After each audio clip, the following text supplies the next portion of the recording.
you doing? Today on this episode of Driveway Mechanics, I'm going to be installing my brand new grill guard, brush guard, whichever way you want to call it, on my 2005 Chevy Silverado. I picked up the grill guard from a company out of Houston, Texas called Hunter Grille Guard I. It's a quick instructional video on to show future people out there who might want to be interested in putting on their own grill guard, how to do it on a similar vehicle. So let's get started. Okay, the first thing we got to do is open the box. Came from Hunter Grille Guard I the other day. FedEx there. Let's see what we got here. Already pre-opened it a little bit here. That's a purchase order saying what I bought. I also got instruction sheet. I guess it's not a whole lot going on with that. I'm not sure if you can really see that or not.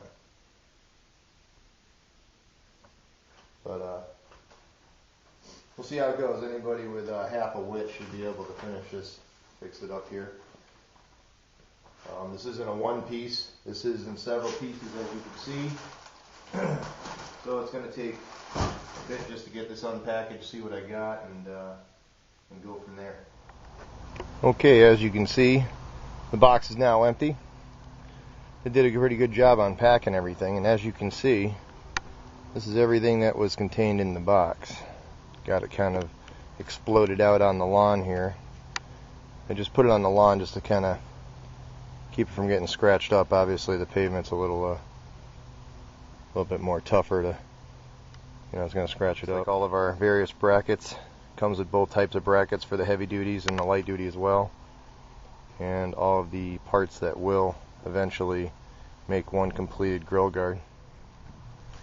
Okay, the first thing I did was actually just get it up on these vehicle ramps here just to give myself some room to work. And as you can see, my vehicle actually has the factory installed tow hooks on both sides, so those will have to be the first to be removed. So I'm going to soak them up with some breakaway, get those bolts off, and get those hooks both out of there. Okay, as with most driveway mechanics involved, there's always stuff you find out new. Just so you know, this is the back plate here for the tow hook that has to get removed. So with the two screws and a little finagling at the top, it's hinged on one side. That comes right out. That's just to allow better access for the tow hook, so I can get those bolts out. Now that may or may not go back in. I don't know yet. I haven't done one of these before. It's my first time. I'm going to take a peek underneath here. And I got some oil sitting up on here, breaking its way. Looking at this bolt right here has got to get removed. This one here, the vertical one. And of course the head for this one over here is on the other side. Over here, it's a long one, goes through the whole frame. So we'll give those a minute to soak in. I'll pull those out, repeat the other side, and get those out of there, get those tow hooks out. And this is what the cover looks like in place, so you can see why I wanted to get the bolts out of there, just kind of make it a little easier to get in there. Alright, so I'm going to lube up this side, let the lube do its thing to the rust, and take those both back out. Okay, now that we've got those things loosened up, I loosened them off camera, so you didn't have to hear all the cussing and the fighting and everything else that goes with driveway mechanics. I'm sure you guys are used to it. Alright, those are pretty loose. See if I can get them off my hand here. First one we'll do here was we'll take out that horizontal bolt we talked about for the tow hook. Okay, get that out of there. And let's see, that vertical one's still a little tight. Keep it in here with the wrench.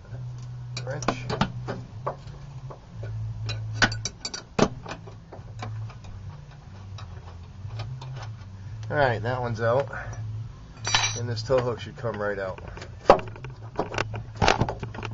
Okay. There she is. Alright, I'll do that to the other side and start building this grill brush guard here. I got my one bracket in there sitting loose. You just want to finger tight everything right now because there's going to be a lot of adjusting to do, but got my one insert on the top where the tow hook used to sit. You can see part of the arm sticking out right here. And then I got my bracket in place, my lower connection bracket. And that's what it looks like sticking through the tow hook hole. Okay, just so you can see this side hasn't actually been done yet. There's the hole right here. And here's your bracket right there, just to show you what we got here. Okay, it's the bracket. Now, let's see. Just gonna stick that and put that right through the hole for a minute and let it sit right in there, facing forward. Okay, now the idea here is to just get your bracket sitting in here the right way. Okay, and put it through the hole like so, and go ahead and button it up with my washer, my lock washer, my nut, which I got.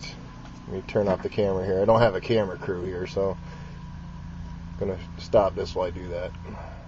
Okay, there's that side as well. Like I said, everything's real super loose right now. Just until we get going here, we'll make our connections, starting with the bottom and working our way up the grill here. All right. Okay. Now the next part is at the top of the frame. Probably right about, I don't know if you can see my hand or not, probably right up on top of there. You can't really see it, it's off camera, but there is a existing bolt on the top of this frame that has to come off.